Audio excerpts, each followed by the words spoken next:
Hey Rayleigh, and anybody else watching, and welcome back to another message from your father. So we are finishing off First Samuel today. Very exciting stuff. So again, as we do that, I appreciate your patience so much as I am still fighting off this cold. So thank you for all the pardoning of the sniffs, coughs, hacks, and everything else. But today, as we finish off First Samuel, that has us looking at 28, 29, 30, and 31. Now, if you remember, we had been looking at David, Nabal, and his now ex-wife, Abigail, and we saw what befell Nabal. Beyond that, we looked at David saving Saul's life a second time, and then finally David's, if I can do these bunny ears big enough, the quotes, truce with the Philistines. Again, they don't know that he is not on their side. Sounds like there are some suspicions, but they don't know that David's not actually attacking Israelites. They think he is. And David's not leaving any survivors, so he's kind of covering his trail there. Today in 28, 29, 30, and 31, we see some weird dark stuff with Saul and the witch of Endor. And then we see David actually being sent back to Ziklag, so not in war, not to battle with the Israelites.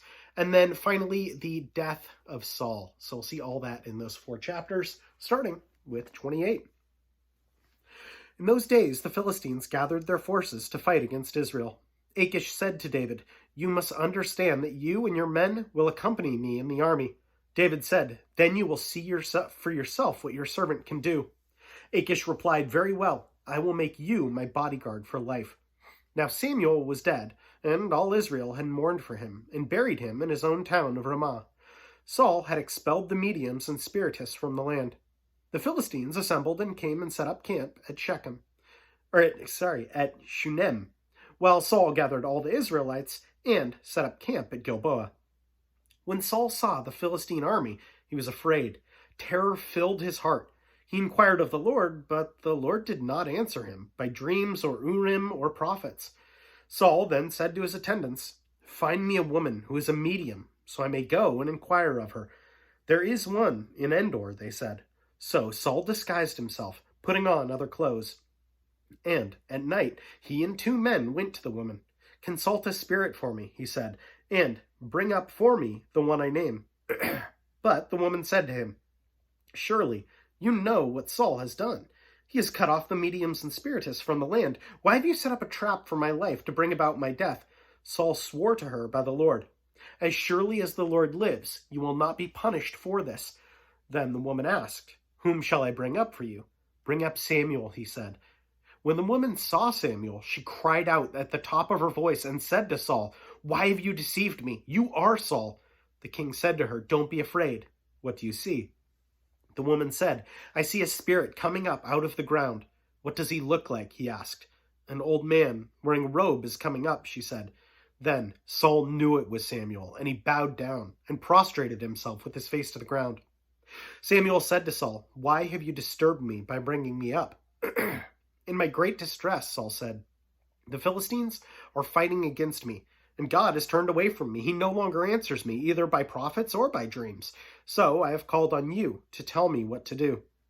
Samuel said, "Why do you consult me, now that the Lord has turned away from you and become your enemy? The Lord has done what he predicted through me. The Lord has torn the kingdom out of your hands and given it to one of your neighbors, to David. Because you did not obey the Lord or carry out his fierce wrath against the Amalekites, the Lord has done this to you today. The Lord will hand you over, both Israel and you, to the Philistines, and tomorrow you and your sons will be with me. The Lord will also hand over the army of Israel to the Philistines." Immediately Saul fell full length on the ground, filled with fear because of Samuel's words. His strength was gone, for he had eaten nothing all that day and night. When the woman came to Saul and saw that he was greatly shaken, she said, "Look, your maidservant has obeyed you. I took my life in my hands and did what you told me to do. Now please listen to your servant, and let me give you some food so that you may eat and have the strength to go on your way." He refused and said, "I will not eat." But his men joined the woman in urging him, and he listened to them. He got up on the ground and sat on the couch. The woman had a fattened calf at the house, which she butchered at once. She took some flour, kneaded it, and baked bread without yeast. Then she set it before Saul and his men, and they ate. That same night they got up and left. Chapter 29. The Philistines gathered all their forces at Aphek, and Israel camped by the spring in Jezreel. As the Philistine rulers marched with their units of hundreds and thousands, David and his men were marching at the rear with Achish. The commanders of the Philistines asked, "What about these Hebrews?" Achish replied, "Is not David, who was an officer of Saul, king of Israel? He has already been with me for over a year. From the day he left Saul until now, I have found no fault with him." But the Philistine commanders were angry with him and said, "Send the man back, that he may return to the place you assigned him. He must not go with us into battle, or he will turn on us or turn against us during the fighting. How better could he regain his master's favor than by taking the heads of our own men? Isn't this the David they sang about in their dances? Saul has slain his thousands, and David his tens of thousands." So Achish called to David and said to him, "As surely as the Lord lives, you have been reliable, and I would have been pleased to have you serve with me in the army. From the day you came to me until now, I have found no fault with you, but the rulers don't approve of you. Turn back and go in peace. Do nothing to displease the Philistine rulers." "But what have I done?" said David. "What have you found against your servant from the day I came to you until now? Why can't I go and fight against the enemies of my lord the king?" Achish answered, "I know that you have been as pleasing in my eyes as an angel of God. Nevertheless, the Philistine commanders have said he must not go up with us into battle. Now, get up early, along with your master's servants who have come with you, and leave in the morning as soon as it is light." So David and his men got up early in the morning to go back to the land of the Philistines, and the Philistines went up to Jezreel. Chapter 30. Now David and his men reached Ziklag on the third day. Now the Amalekites had raided the Negev and Ziklag. They had attacked Ziklag and burned it, and had taken captive the women who were in it, both young and old. They killed none of them, but carried them off as they went on their way. When David and his men came to Ziklag, they found it destroyed by fire, and their wives and sons and daughters taken captive. So David and his men wept aloud until they had no strength left to weep. David's two wives had been captured, Ahinoam of Jezreel and Abigail, the widow of Nabal of Carmel. David was greatly distressed because the men were talking of stoning him. Each one was bitter in spirit because of his sons and daughters. But David found strength in the Lord his God. Then David said to Abiathar the priest, the son of Ahimelech, "Bring me the ephod." Abiathar brought it to him, and David inquired of the Lord, "Shall I pursue this raiding party? Will I overtake them?" "Pursue them," he answered. "You will certainly overtake them and succeed in the rescue." David and the 600 men with him came to the Besor ravine, where some stayed behind. For 200 men were too exhausted to cross the ravine, but David and 400 men continued the pursuit. They found an Egyptian in a field and brought him to David. They gave him water to drink and food to eat, part of a cake of pressed figs and 2 cakes of raisins. He ate and was revived, for he had not eaten any food or drunk any water for 3 days and 3 nights. David asked him, "To whom do you belong, and where are you from?" He said, "I am an Egyptian, the slave of an Amalekite. My master abandoned me when I became ill 3 days ago. We raided the Negev of the Kethethites and the territory belonging to Judah and the Negev of Caleb, and we burned Ziklag." David asked him, "Can you lead me down to the raiding party?" He answered, "Swear to me, before God, that you will not kill me or hand me over to my master, and I will take you down to them." He led Israel down, and there they were, scattered over the countryside, eating, drinking, and reveling because of the great amount of plunder they had taken from the land of the Philistines and from Judah. David fought them from dusk until evening of the next day, and none of them got away, except 400 young men who rode off on camels and fled. David recovered everything the Amalekites had taken, including his 2 wives. Nothing was missing, young or old, boy or girl, plunder or anything else they had taken. David brought everything back, and he took all the flocks and herds, and his men drove them ahead of their livestock, saying, "This is David's plunder." Then David came to the 200 men who had been too exhausted to follow him, who were left behind at the Besor ravine. They came out to meet David as the people with him. As David and his men approached, he greeted them, but all the evil men and troublemakers among David's followers said, "Because they did not go out with us, we will not share with them the plunder we recovered. However, each man may take his wife and children and go." David replied, "No, my brothers, you must not do what the Lord has given us. Do that with what the Lord has given us. He has protected us and handed us over to the forces that came against us. Who will listen to what you say? The share of the men who stayed with the supplies is to be the same as that of him who went down into battle. All will share alike. David made this a statute and ordinance for Israel from that day to this. When David arrived in Ziklag, he sent some of the plunder to the elders of Judah, who were his friends, saying, "Here is a percent for you from the plunder of the Lord's enemies."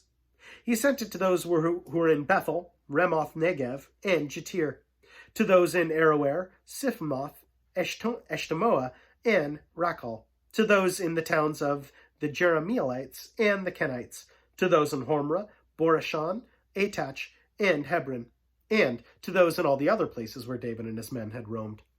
Chapter 31.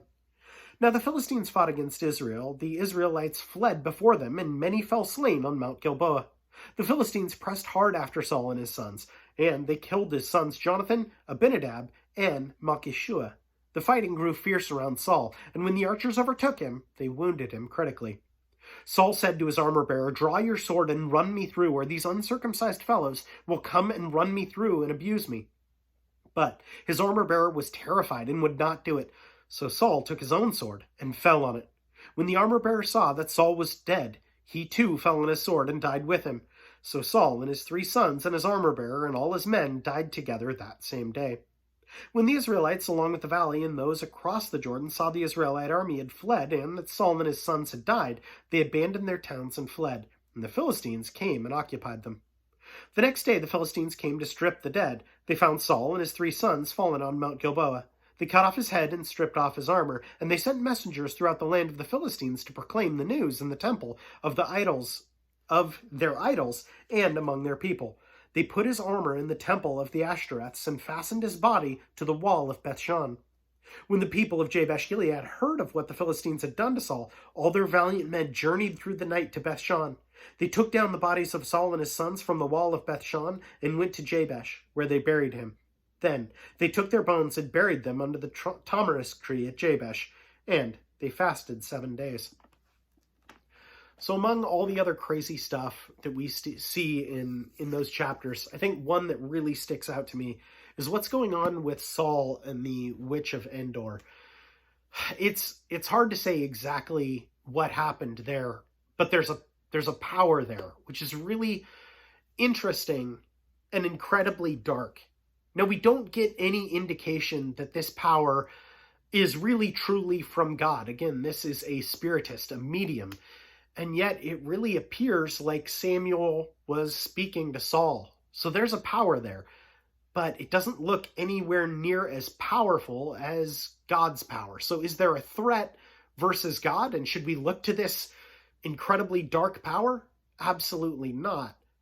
But there is a power there. And I think that that's something that is so important to recognize, because all throughout the Bible, and especially in instances like this, where we see things that are a little hard to understand, and in Revelation, where we see things that are so far beyond our natural realm, it's so important to recognize that there is a whole spiritual realm outside of this.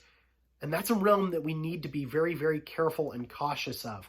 I mean, my mom, growing up, never let us play with Ouija boards. We didn't really have any great inkling to or desire to, but that was something that she was very cautious about, because it was sold as speak to the spirits of the dead or speak to those that have passed on. And yeah, maybe it could be somebody just moving their hands around or the other person, but there's enough out there that's dark that's why would you even begin to go down that path? So that's something that is something I want to caution you about, really. And my prayer for you is that you never even begin to look at any of that dark stuff as appealing, because it is very dark and very, very dangerous. Anyway, know that I love you. Sorry to end on that heavy note. Know that I love you so much, and I'm praying for you. And anyone else, thank you, as always, for joining. I appreciate you so much. And we'll see you tomorrow. Have a good one.